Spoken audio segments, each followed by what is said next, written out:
Hi, it's Nick from the Run Testers, and in this video we're going to be comparing the Nike Air Zoom Pegasus 39 and the Nike React Infinity Run 3.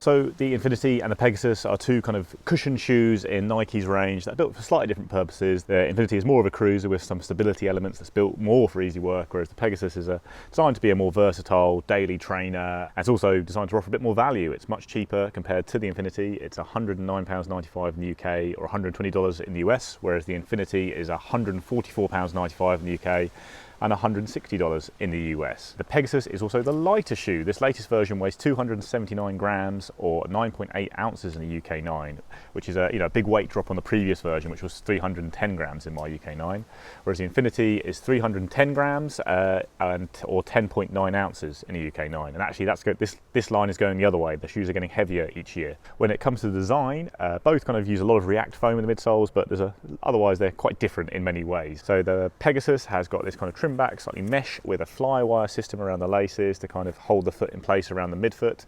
Good amount of kind of padding around the tongue and heel. That's actually the same on the Infinity Run. They've both got lots of padding around there, but there's slightly more on the Infinity Run's tongue, I'd say, which points to the fact it's more of an easy shoe than the Pegasus. Then the midsole on the Pegasus, you've got a React foam midsole, but then two Air Zoom pods. One sits under the forefoot and one under the heel.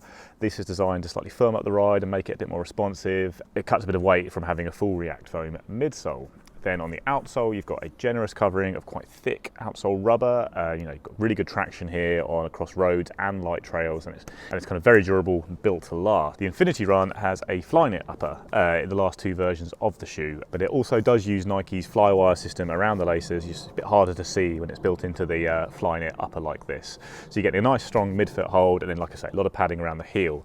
And then you're getting a lot more support around the heel as well. So the Pegasus does have a kind of reinforced section at the heel there, but with the Infinity Run you're getting a kind of a full plastic heel clip and a bit more kind of extended support going up the heel, and it's also got a very wide base, which kind of points to the fact this is built to have some stability elements while still being a neutral shoe in the main.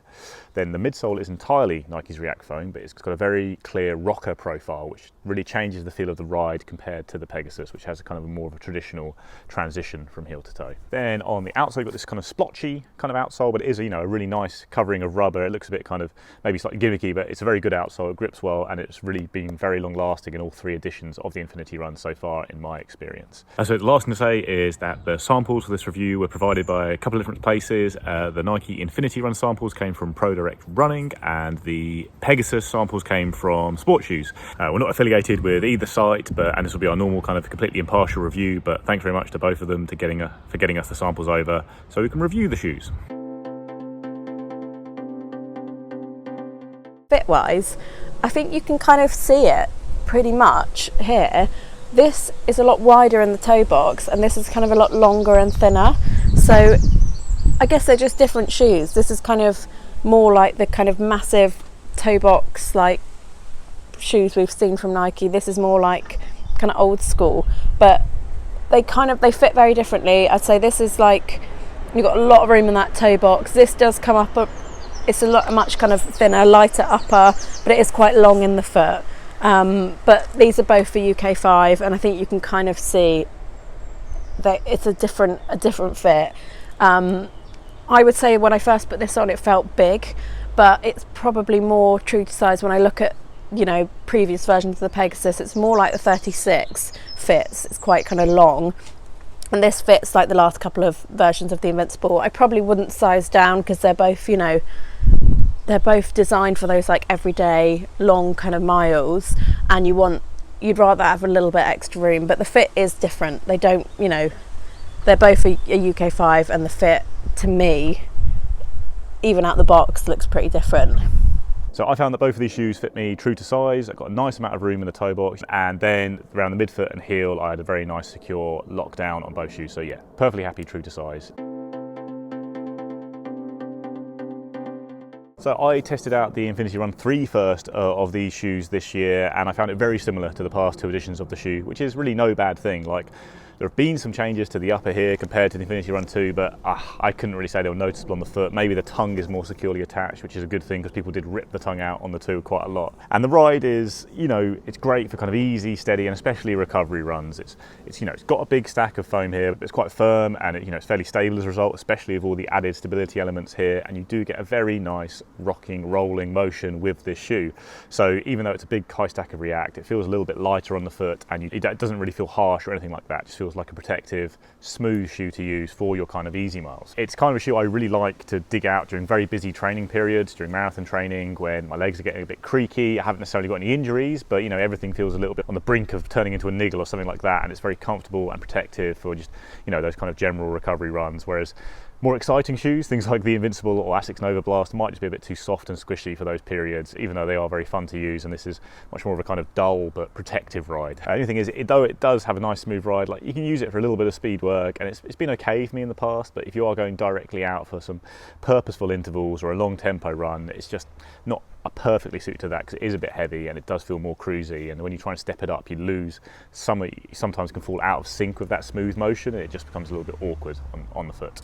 Whereas the Pegasus is a more versatile shoe, especially in the latest edition, which is a bit lighter than both its predecessor and the Infinity Run. It's still very comfortable. I don't think the ride has changed massively from the Pegasus 38, in that this React foam is comfortable, and it's obviously the same as on the Infinity, but you've got those Air Zoom pods in there, and then the geometry of the shoe is built for a more of a kind of traditional kind of snappy transition rather than, you know, that kind of smooth rolling motion. So that does help sometimes, I think, when you're going up to faster paces. It's got a nice good snap to it when you do step up the pace, and I found it quite good for kind of easy to steady runs where I was finishing pretty quickly, or I even took it down the track for one session, and it was kind of okay for that, working at kind of slower race paces, you know, for short periods. But you know, when you do go up to kind of sprints like 200s and 300s, it is still a bit big and bulky, but I'd say it comes to versatility, it probably has a slight edge on the Infinity, and it is still very comfortable for easy runs. Like the extra Air Zoom pod at the heel, in theory, should have made the shoe more responsive and poppy and maybe a bit firmer, but I found it felt very similar actually to the Nike Pegasus 38, but the fact that it's a lot lighter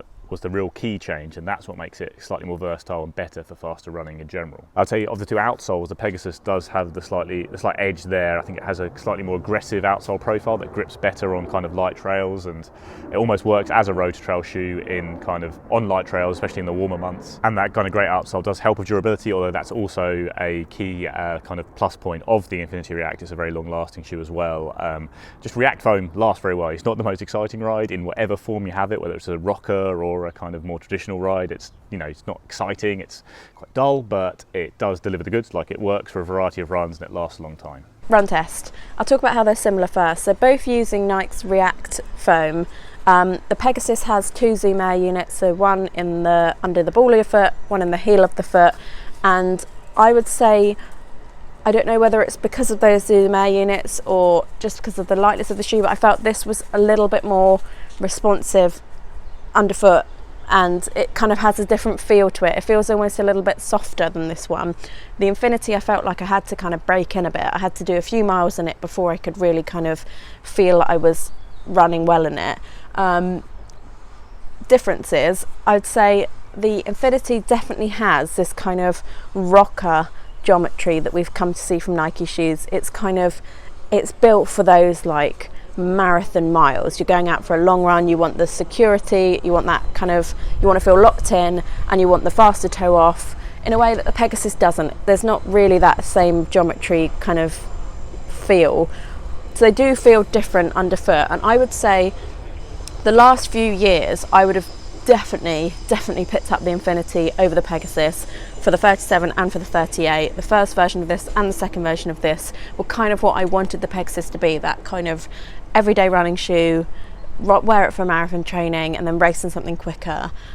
But the 39 has really surprised me. I have really rated it in a way that I probably would pick this one over this one, because the price difference too. The Pegasus is, you know, a bit cheaper, and I would say side by side I would probably go for the Peg 39 over the Infinity, which is not something that has happened for a long time. That said, I'd say if you need that little bit of extra support, if you're kind of, you know, Nike don't sell this as a stability shoe, but it has got that bit of support, and I'd say if you are someone that is looking for a supportive shoe, you're going to get more out of this than the Pegasus. So verdict, both great shoes, both kind of similar in what you would use them for, but I don't think you need to own both. I think there aren't enough, you know, if you're only going to buy one shoe, you know, I'd probably, to be honest, I'd probably go for the Peg over this. You know, if we're doing this video a year ago and we're talking about the Infinity 2 and the Peg 38, I'd say get this every single time because it's got more than the Pegasus kind of underfoot. But I think this Pegasus is a big improvement on previous versions, and to be honest, so if I was only going to buy one, I'd buy the Pegasus over this.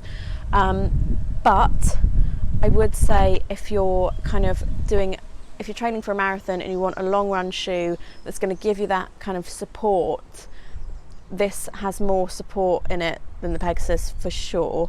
But I think if you're a beginner or you're only buying one shoe, I'd probably opt for the Pegasus, which I'm so surprised by. I would never have thought this would have happened, but I really rate it, and I really think if you're a faster runner and you're only buying one shoe, if you've got a racing shoe and you're buying a shoe to do your long runs in, I think I would save your money. Get the Pegasus, I think.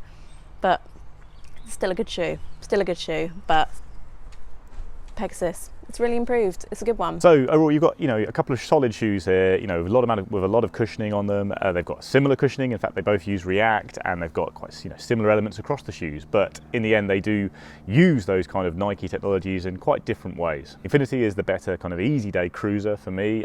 Those stability elements are welcome, even if you are a neutral runner.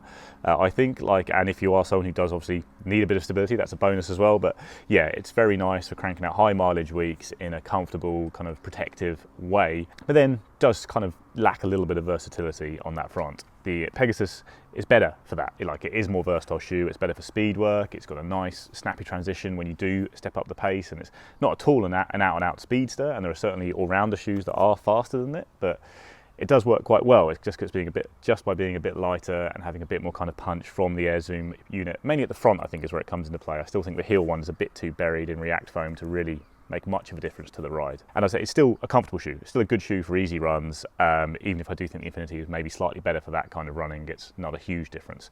It's also, you know, clearly the better value shoe at £110, whereas I think the Infinity maybe is slightly overpriced for what it is, but value-wise it does make it a harder sell compared to the Pegasus. Both are also actually often in Nike sales, so that's one to look out for. And I would say actually with the Infinity you might get a good deal right now, because I think you can easily opt for the second edition of the shoe and get just as good an experience as long as you don't rip the tongue out. Whereas with the Pegasus, I think the latest version is a bit better than the Pegasus 38, just mainly because it's lighter. So it's pretty much as comfortable as the previous version, but it's a much more versatile shoe, I think, because it's a fairly substantial drop in weight. So yeah, if you're a one shoe runner who likes to have kind of one option to cover off all your runs, the Pegasus would be the one I'd pick. And then if you do have a rotation and you want a daily trainer, a kind of workhorse shoe to do a lot of miles in but cover a few different bases, then I still think the Pegasus is the better pick. The Infinity really comes into its own as if you have a kind of extensive shoe rotation and do want one very defined easy day cruiser shoe to really protect the legs. That's really what it does very well indeed. And you know, lots of runners do have that kind of shoe in their rotation. I think it's a great option for that if you pair it with, you know, a couple of slightly faster shoes maybe, and it will last you a very long time just cranking out long easy runs. But I'd say, looking at value again, the Pegasus can do those kind of long easy runs and it's quite comfortable for that. It's just maybe not quite as comfortable as the Infinity, but then you get that added versatility for a lower price.